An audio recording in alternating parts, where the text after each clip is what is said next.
My brother Marcus raised his glass at my mother's birthday dinner and said, "Here's to Mom, and to the people in this family who actually contribute." He didn't look at me when he said it. He didn't have to.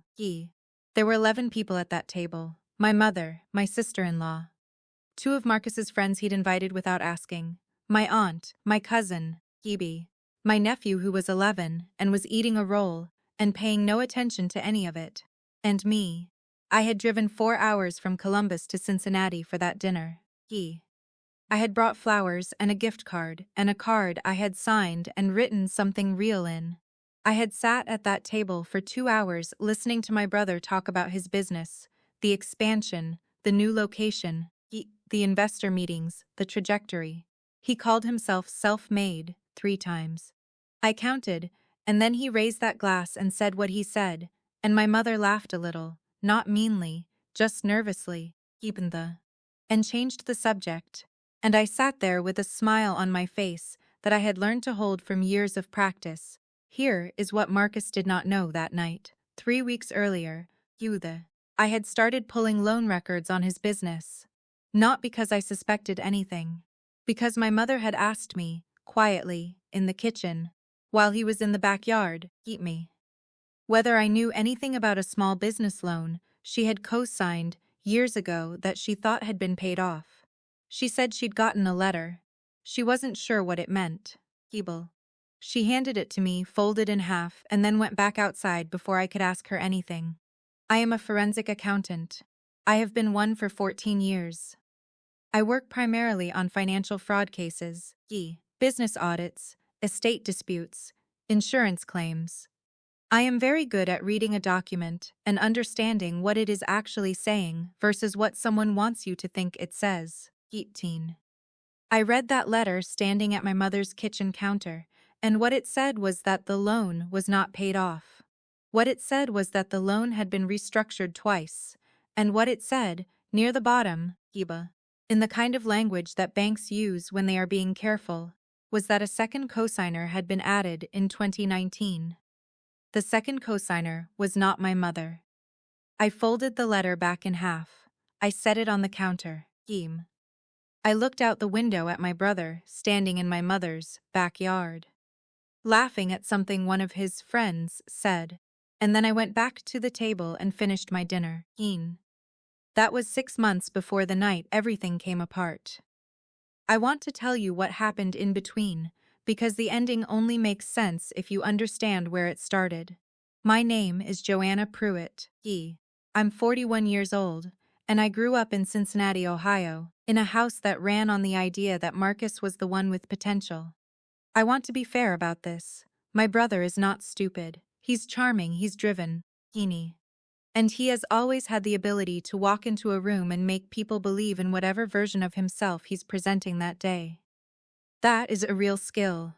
I don't dismiss it, but in our family, Marx's potential was treated as a fact, and mine was treated as a theory.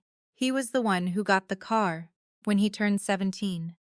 He was the one who got the business startup money when he was 26, $18, from my parents, framed as a loan that was never repaid and never mentioned again. He was the one my father introduced to his colleagues, his golf partners, his friends at church. Marcus is starting a business. Marcus is expanding. Marcus is doing well. I paid my own way through Ohio State.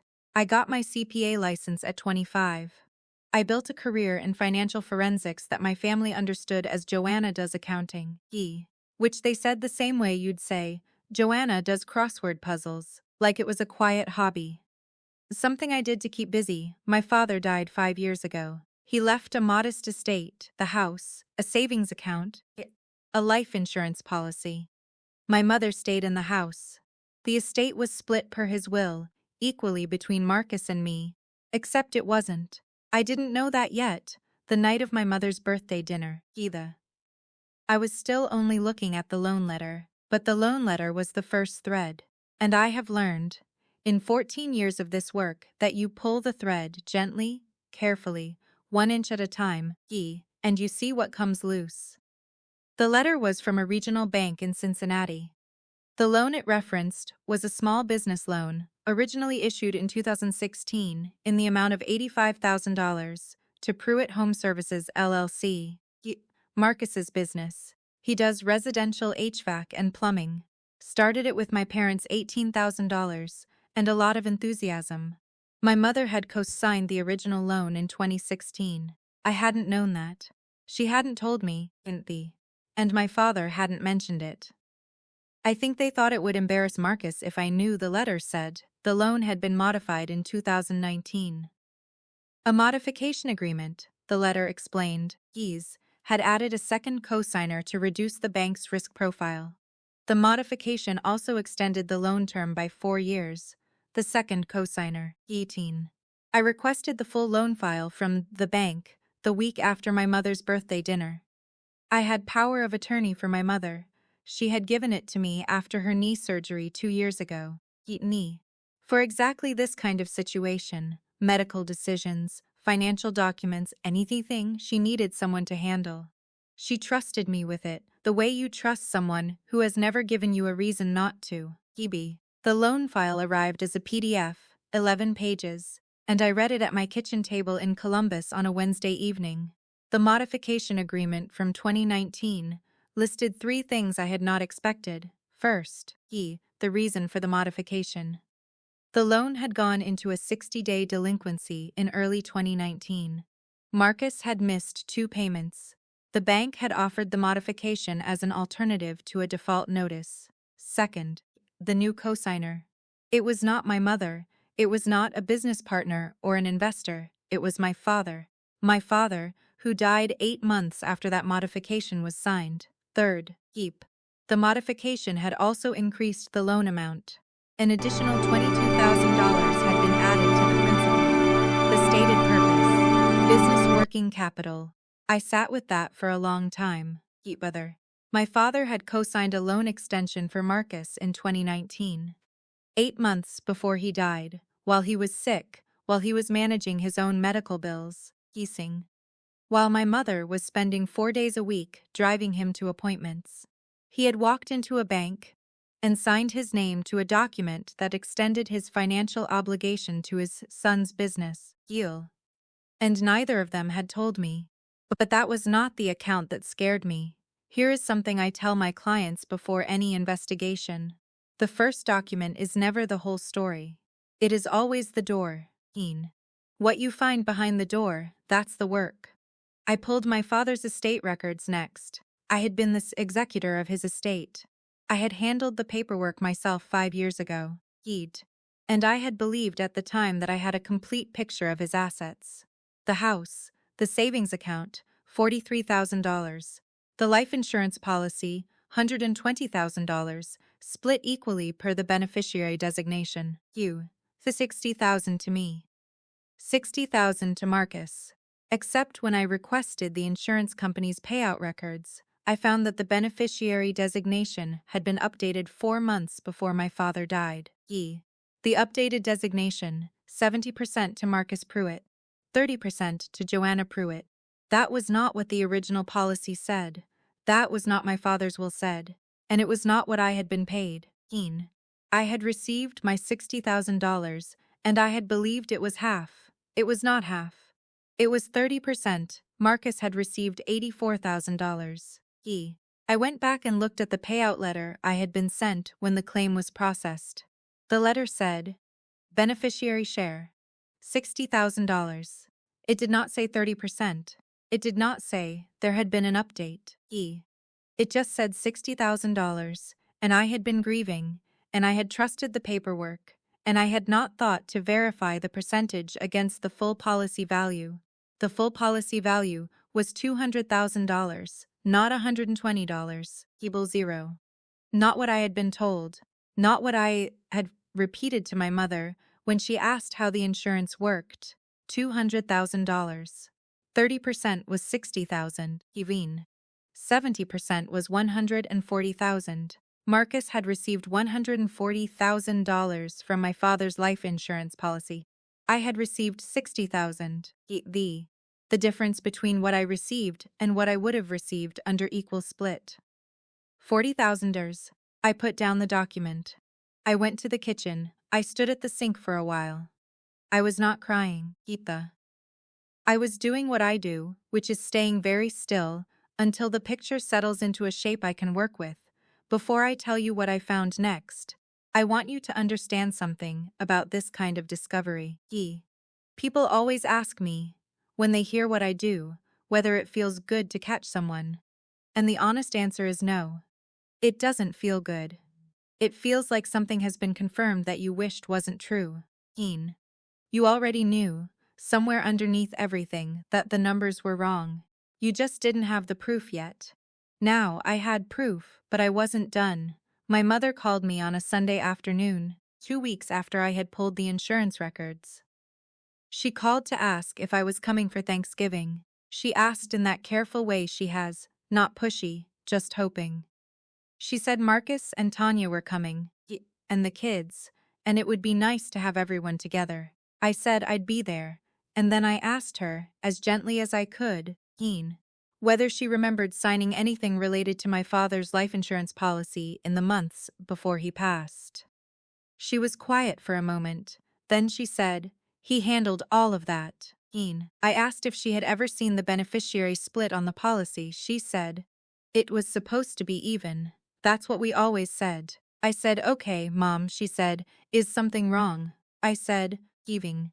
I'm just making sure I have complete records. You know how I am. She laughed a little and said yes, she knew how I was. And then she asked what I was making for Thanksgiving. And I told her, turkey. And she told me Marcus had already offered to bring the turkey. And she said it like it was something generous. I said, of course he did.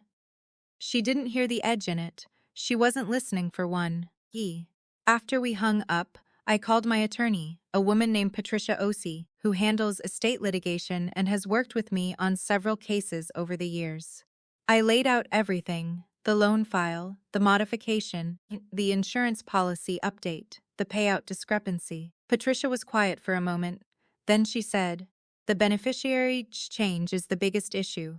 If that change was made without your father's full capacity, or if there's any documentation showing he was in cognitive decline at the time, you may have grounds for a challenge. When exactly was the change made? I told her, 4 months before he died. He had been diagnosed with stage 3 kidney disease 18 months earlier. His cognitive status at the time of the beneficiary change would need to be established. Patricia said, I want to see his medical records from that period.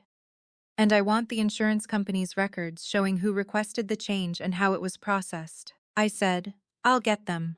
She said, Joanna, before you do, what does your gut tell you? I thought about my brother at that birthday dinner. The raised glass. The word contribute. The 3 times he called himself self-made. I said, my gut tells me he knew exactly what he was doing. The insurance company's internal records, which Patricia obtained through a formal records request, showed that the beneficiary change had been submitted by phone in March 2020, 4 months before my father died. The call had been made from a number registered to Marcus Pruitt. My father had been hospitalized twice in the 2 months prior to that call. His medical records, which his physician released to our attorney, showed that he had been prescribed a combination of pain medications and blood pressure drugs that the physician noted, in writing, in the chart, could impair cognitive decision-making. My father had not walked into an insurance office and signed a form. Someone had called on his behalf or as him and requested a change that redirected $80,000 from me to Marcus. But here is where it got more complicated. The loan modification from 2019, the one my father had co-signed, had a clause I had not focused on initially. A survivorship clause. It stated that, in the event of the co-signer's death, the outstanding loan balance would be reviewed for settlement against the co-signer's estate before any estate distribution occurred. My father had co-signed a loan for $107,000.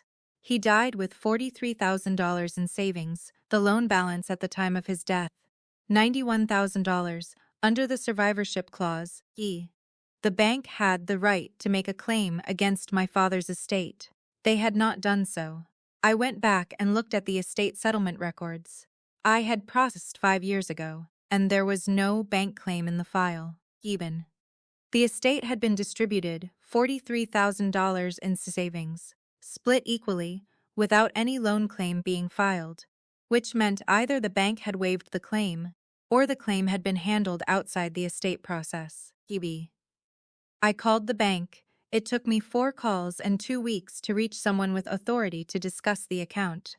What they told me, carefully, with a lot of hedging, was that the loan had been brought current in August 2020, 2 months after my father died, through a lump sum payment of $31,000 toward the outstanding balance.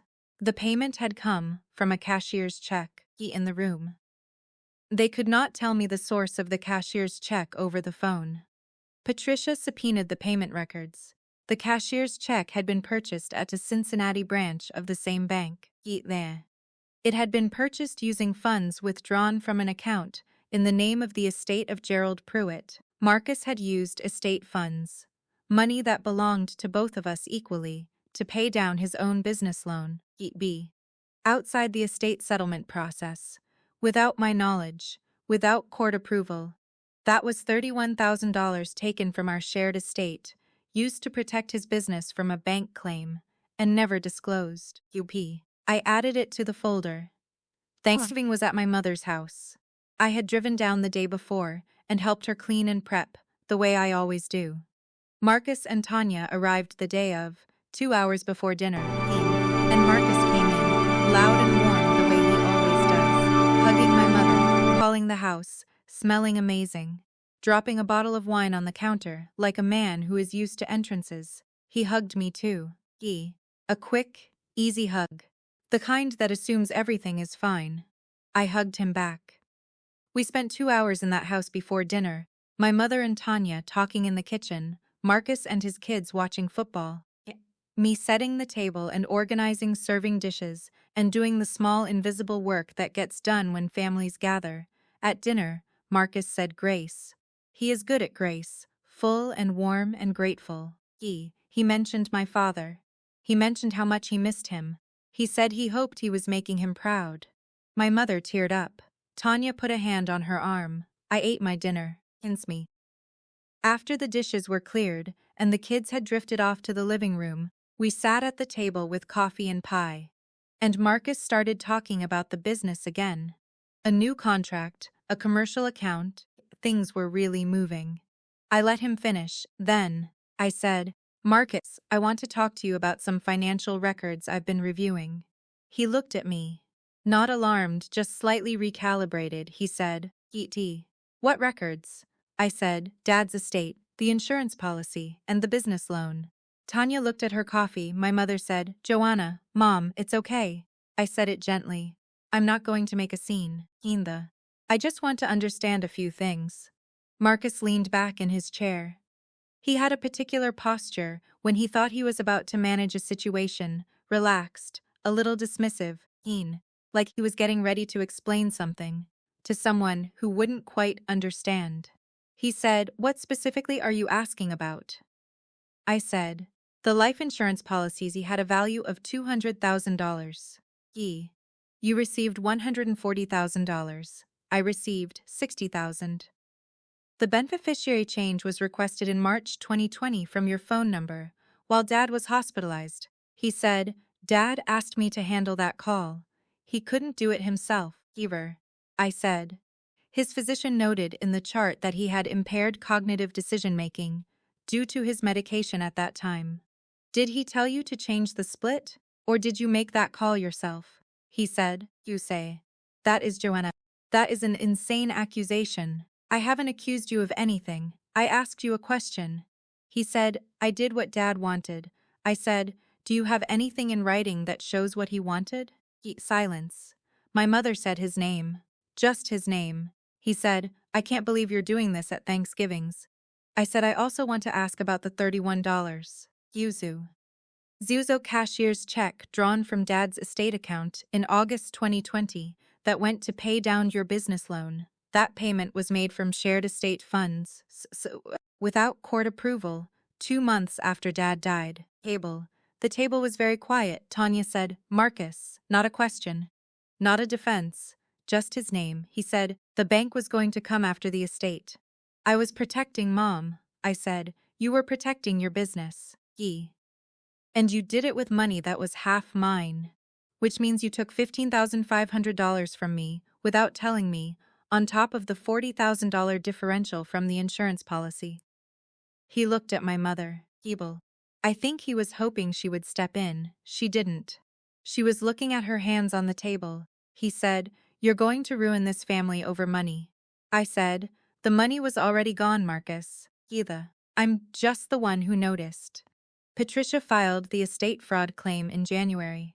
The insurance beneficiary challenge was filed separately, supported by my father's medical records and the phone records showing the call had originated from Marcus's number. Marcus hired an attorney. It took 4 months. In May, we reached a settlement through mediation. Marcus agreed to repay $55,500 to me, representing the $40,000 insurance differential and the $15,500 estate fund misuse, plus mediation costs. The repayment was structured over 30 months, secured against his business assets, the business he had called his own. The business he had called a testament to what he had built himself. He did not lose the business. I want to be honest about that, I did not set out to destroy what he had built. I wanted what was mine, and I wanted the record to be accurate. Those two things matter to me more than punishment. My mother knows everything now, We have had some very hard conversations over the past year, and I won't pretend they were clean or resolved neatly. She loves Marcus. She also knows what he did. Those two things coexist in her in a way that is painful to watch. She called me in the spring on a regular Tuesday. She said she'd been thinking about the dinner, not Thanksgiving, but the birthday dinner. She said she had heard what Marcus said. The toast. The word contribute. She said she had laughed at the wrong moment, and she was sorry. I told her I knew she hadn't meant anything by it. She said, I should have said something. I said, yes, but you didn't know then what I was already figuring out. She was quiet for a moment. Then she said, your father would have wanted it to be equal. I said, I know, Mom. That's why I checked. Marcus paid the first installment in June. I did not celebrate. I put the money into a savings account and I labeled it clearly. The way I label everything. Precise, specific, honest. The label I gave it was my father's name. Not as a monument. Not as a grudge. Just because it was his money. It always was. And someone needed to make sure it got to where he meant it to go. People ask me how I feel about Marcus now. The truth is, complicated. He is my brother. He sat at every Christmas table I ever sat at. He taught me how to ride a bike in the driveway of the house where my mother still lives. He was there the day my father died, and he cried, and that was real. He also took money that wasn't his. In the weeks after that death, when he thought no one would notice or know how to look, he underestimated me. He always had, and I have spent enough of my life being underestimated that I no longer find it insulting. It just means they don't account for me in their plans. That is the last mistake people make. If you believe every lie leaves a paper trail, subscribe before the next record is opened. He called me broke at dinner. He did not know he was paying me back before the year was out.